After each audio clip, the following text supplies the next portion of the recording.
Hello friends, welcome back to my channel. तो आज के इस वीडियो में हम लोग समझने वाले हैं aseptic technique in the OT, यानी ऑपरेटिंग थिएटर में क्या होता है कि कुछ टेक्निक्स को फॉलो करना होता है इन्फेक्शन से बचाव करने के लिए, ताकि जो भी प्रैक्टिसेस, जो भी प्रक्रिया ओटी में हो रही हैं वो सक्सेसफुल हो सके और आप अपना भी बचाव कर सकें और मरीज़ का भी बचाव कर सकें। तो इसके लिए क्या होता है कि एसेप्टिक टेक्निक फॉलो करना होता है। ये कुछ प्रैक्टिसेज का सेट होता है, यानी कह सकें तो सेट ऑफ प्रैक्टिस है। और सिंपल भाषा में समझें तो एक तरह का टेक्निक है जिसमें कि स्टेराइल एरिया को स्टेराइल रखा जाता है, जो भी इन्फेक्शियस एजेंट हैं उनसे बचाया जाता है। ठीक है, यानी ऐसा टेक्निक जिससे कि इन्फेक्शियस एजेंट से क्या किया जा सके, बचाव किया जा सके, उनकी एंट्री को पूरी तरीके से प्रिवेंट कर दिया जाए। ठीक है, तो रिस्क ऑफ इन्फेक्शन को कम करने के लिए कुछ प्रैक्टिसेज को फॉलो करना होता है जिन्हें हम लोग एसेप्टिक टेक्निक कहते हैं। ठीक है, तो ये मेनली हमारा ओटी में या फिर बहुत सारे सर्जिकल सेटिंग या हेल्थ केयर सेटिंग में इसे फॉलो करते हैं। तो इसका क्यों यूज करते हैं, तो ये हमने समझ लिया कि इन्फेक्शन से बचाव के लिए, जो भी जर्म्स हैं उनकी एंट्री को रोकने के लिए। ठीक है, अब हम समझते हैं कि क्या क्या सेप्टिक टेक्निक है। ठीक है, यानी क्या क्या प्रोसीजर करेंगे तो हमारा वहाँ पे ये जो टेक्निक है वो पूरी तरीके से फॉलो होगा, मेंटेन रहेगा स्टेरिलिटी। उसमें हमारा पहला है हैंड हाइजीन, अपने हाथों को चमका के और साफ़ रखना है।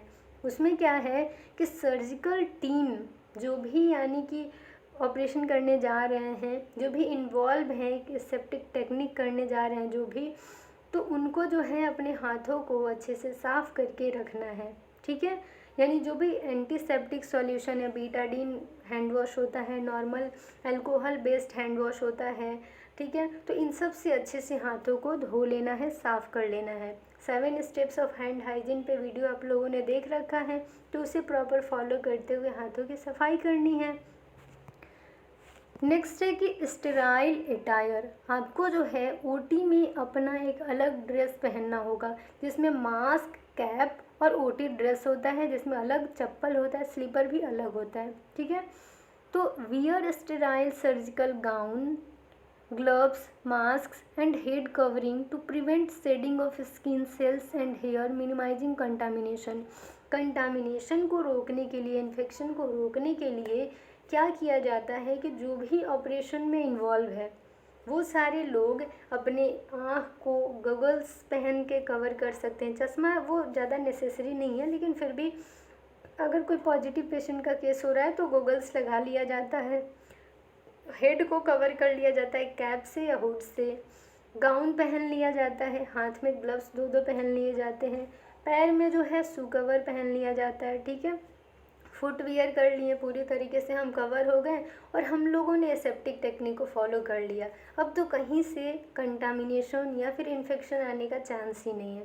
ठीक, अब हमें क्या करना है कि दो चीज़ें तो हमने कर ली, हाथ धो लिया और पक्का अच्छे से एकदम जो है हम लोग जो है अपना अटायर, जो भी ओटी का स्टेराइल ड्रेस था वो हम लोगों ने वियर कर लिया, कह सके तो पीपी किट पहन लिया। Next sterile field preparation, ensure the surgical area is properly prepared including the use of sterile drapes and covers to create a sterile field around the incision side. मान के चलिए हमारे हाथ का यहाँ का ऑपरेशन होने वाला है, अब हमें क्या करना है कि इसे अच्छे से बस इसी पार्ट को दिखाना है। ठीक है, इसी पार्ट का ऑपरेशन होना है तो ये दिखना ज़रूरी है। क्या करना है कि इसके इधर टवेल लगा देंगे, इधर टवेल लगा देंगे, इधर इधर चारों तरफ से कवर कर दिए, बस ये पोर्शन हमें दिखना चाहिए। ये दिख रहा है। ठीक है, यहाँ पे इंसिजन लगा के ऑपरेशन करेंगे। मान के चलिए यहाँ गांठ हो गया, इंसिजन यहाँ लगाएंगे, आसपास को अच्छे तरीके से स्टेराइल ड्रैप से, स्टेराइल टॉवेल हो या कटसीट हो, उससे कवर कर देना है। तो ये जो है स्टेराइल फील्ड प्रिपरेशन हो गया। ठीक, अब नेक्स्ट है इंस्ट्रूमेंट स्टेलाइजेशन। ये तो बहुत ही इंपॉर्टेंट है क्योंकि जिस औजार से आप ऑपरेशन करने वाले हैं उसे अच्छे तरीके से स्टेराइल जो है स्टेलाइजेशन जो है फॉलो करना होगा, यानी अच्छे से स्टेलाइजेशन मेंटेन करके हमें उस इक्विपमेंट को यूज करना होगा। ठीक है, मान के चलिए आपने एक केस में इंस्ट्रूमेंट यूज कर लिया, वही दूसरे में कर रहे हैं, तो ऐसा नहीं करना है। अगर वो स्टेराइल है, स्टेलाइजेशन हो के आया है, तब उस इक्विपमेंट को हमें यूज करना है, ठीक है, तभी एसेप्टिक टेक्निक फॉलो होगा। तो स्टेराइल इक्विपमेंट, स्टेराइल इंस्ट्रूमेंट को ही किसी भी प्रोसीजर में यूज करना है। अब है maintain distance from non sterile area. मान के चलिए हमारा ये पोर्शन जो है, यहाँ ऑपरेशन हो रहा है, ठीक, यहाँ पे जो भी है वो स्टेराइल है और यहाँ जो भी चीज़ें हैं वो अनस्टेराइल है। यहाँ से यहाँ कांटेक्ट में नहीं आना है, ठीक है, ये अनस्टेराइल है और ये स्टेराइल है। इन दोनों के बीच में प्रॉपर डिस्टेंस होना चाहिए। ये नहीं कि ये जो अनस्टेराइल पर्सन है वो यहाँ जाकर कुछ भी छू रहा है, जा रहा है, कुछ भी कर रहा है, ऐसा नहीं करना है। यानी प्रॉपर डिस्टेंस मेंटेन करके रहना है। Avoidance of movement. Minimized unnecessary movements in the OT to prevent the shedding of skin cells or microorganisms that may contaminate the surgical area. यानी यहाँ पे ऑपरेशन हो रहा है, ओटी रूम के अंदर ऑपरेशन हो रहा है, वहाँ पे ज़्यादा भीड़ सही नहीं है, जिससे कि क्या हो सकता है कि कंटामिनेंट्स आ सकते हैं। कुछ आप मान के चलिए कहीं का भी चप्पल पहन के आ रहे हैं, कहीं की गंदगी लेके आ रहे हैं, ओटी में खूब भीड़ हो रहा है, हमारे शरीर से हेयर्स गिरते रहते हैं, कुछ भी गंदगी गिर गई तो वो क्या होती है, ओटी में वो इन्फेक्शन फैलाएगी, कंटामिनेंट वहाँ पे फैलाएगी, जिससे कि जो भी प्रोसीजर हो रहा है वो हमारा जो है अनसक्सेसफुल हो सकता है, इन्फेक्शन हो सकता है मरीज को। तो इसीलिए क्या होता है कि भीड़ को कम करना है, वहाँ पे आना जाना वो कम करना है, ठीक है। Strict aseptic techniques during procedure, यानी कि पूरी तरीके से एसेप्टिक टेक्निक को फॉलो करना है। Handle sterile instrument with care, avoiding unnecessary contact with non sterile items और सरफेस, लिमिट कन्वर्जेशंस और movements that might compromise the sterile field, avoid reaching over the sterile field as this can lead to contamination. यानी कि आपको proper sterile instrument का use करना है, proper movement को जो है वहाँ पे एकदम रोकना है, ज़्यादा वहाँ पे लोग ना रहे, भीड़ ना रहे, ज़्यादा लोग आलतू फालतू आए जाए ना, ठीक है। यानी कि मूवमेंट कम करना है, स्टेराइल इंस्ट्रूमेंट को ही यूज में लाना है, नॉन स्टेराइल एरिया से दूरी बना के रखनी है, ठीक है। इतना आपको बस करना है, कंटामिनेशन को एकदम प्रिवेंट करके रखना है। यानी कि आपसे अगर कोई सूचर मांग रहा है, इसके लिए 3-4 लोग को नहीं जाना है, एक लोग जाइए, सूचर प्रॉपर स्टेराइल टेक्निक से वहाँ पे खोल के देना है। तो इस तरीके से पूरी तरीके से स्ट्रिक्ट एसेप्टिक टेक्निक को फॉलो करना है। Environmental control, maintain a controlled environment with appropriate ventilation, temperature, humidity to reduce the risk of airborne contamination. आपको जो है ओटी रूम में ऑपरेशन हो रहा वो पूरी तरीके से एसेप्टिक कंडीशन में होती है, वहाँ पे प्रॉपर वेंटिलेशन होना चाहिए, एयर कंडीशनिंग होता है, आपका जो है अंदर की जो भी है मतलब जो भी एयर वगैरह होती है उसके एक्सपोजर के लिए बाहर के लिए होती है फ़ैन लगी हुई, ठीक है, जो कि अंदर की सारे एयर को बाहर भेज देती है। यानी प्रॉपर वेंटिलेशन होना चाहिए, एयर कंडीशनिंग, एसी लगा होता है, पूरा प्रॉपर टेम्परेचर मेंटेन रहता है, ह्यूमिडिटी मेंटेन रहता है, जिससे कि जो एयर में कंटामिनेशन हो रहा है, ठीक है, एयरबॉर्न कंटामिनेशन जो है, जो भी इन्फेक्शन हो सकता है, जो भी जर्म्स जो हैं वो उपज सकते हैं, तो उन जर्म्स के एंट्री को रोकने के लिए जो भी हवा में माइक्रो ऑर्गेनिज्म हों उनको और ज़्यादा बढ़ने से रोकने के लिए क्या किया जाता है कि प्रॉपर वेंटिलेशन को मेंटेन किया जाता है, टेम्परेचर मेंटेन किया जाता है और ह्यूमिडिटी यानी आर्द्रता मेंटेन करेंगे, तापमान मेंटेन करेंगे और प्रॉपर जो है टेम्परेचर जो वेंटिलेशन है उसे भी मेंटेन करके रहेंगे, ठीक है। Post operative disposal, post operative disposal में क्या होता है कि proper disposal of used instrument and materials according to established protocol. यानी बायोमेडिकल वेस्ट मैनेजमेंट के अनुसार कुछ गाइडलाइंस हैं, कुछ प्रोटोकॉल्स हैं जो हमें फॉलो करनी होती हैं।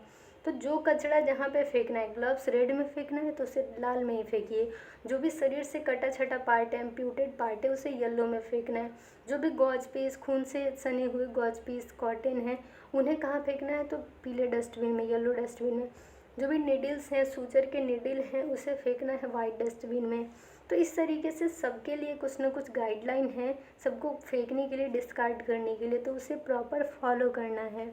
जो भी इंस्ट्रूमेंट है उसे प्रॉपर वॉश करके ऑटोक्लेविंग के लिए या फिर प्लाज्मा स्टेरिलाइजेशन के लिए भेजना है, या फिर बॉयलिंग करना है तो बॉयलिंग करिए। यानी जो भी स्टेरिलाइजेशन का मेथड यूज करना है उसे यूज करके आप प्रॉपर जो है स्टेरिलाइजेशन को मेंटेन करना है। यानी कि ऑपरेशन हो गया उसके बाद ये नहीं कि ऐसे सबको छोड़ दिए, आपको उसका डिस्पोजल भी अच्छे से करना है, इन्वायरमेंट को कंट्रोल करके रखना है। और क्या है सेप्टिक टेक्निक में, तो सब कुछ हम लोग रिपीट कर लेते हैं। सबसे पहले आपको हैंड हाइजीन, हाथों को साफ रखना है, ठीक है। आपको ओटी ड्रेस प्रॉपर वियर करना है, ऑपरेशन का जो ड्रेस है उसे पहनना है, इसमें gown, gloves, mask, head cover, shoe cover होते हैं। फिर आपका जो है यहाँ पे प्रॉपर जो है स्टेराइल फील्ड को प्रिपेयर करना है, मेंटेन करना है। नेक्स्ट इंस्ट्रूमेंट स्टेलाइज होने चाहिए, डिस्टेंस मेंटेन होना चाहिए स्टेराइल और नॉन स्टेराइल एरिया में। आपको ज़्यादा भीड़ और मूवमेंट से बचाव करना है, ठीक है। इस जो आपको है सेप्टिक टेक्निक जो है उसे प्रॉपर फॉलो करना है स्ट्रिक्टली। आपको जो है इन्वायरमेंट में जो भी टेम्परेचर है, ह्यूमिडिटी है, उसे प्रॉपर मेंटेन करना है। जो भी अब ऑपरेशन ख़त्म हो गया तो सब कुछ कचड़े का भी अच्छे से डिस्पोजल करना है, इंस्ट्रूमेंट को अच्छे से वॉश कर देना है। तो ये जो हमारे एसेप्टिक टेक्निक है वो ओटी में फॉलो किए जाते हैं और ये बहुत ज़्यादा ही ज़रूरी हैं सर्जिकल साइट इन्फेक्शन से बचाव करने के लिए और एक स्टेराइल इन्वायरमेंट को मेंटेन करने के लिए, जो कि पेशेंट के लिए भी सेफ़ होता है और जो हमारे स्टाफ हैं, हेल्थ केयर वर्कर हैं, उनके लिए भी ये सेफ़ होता है, ठीक है।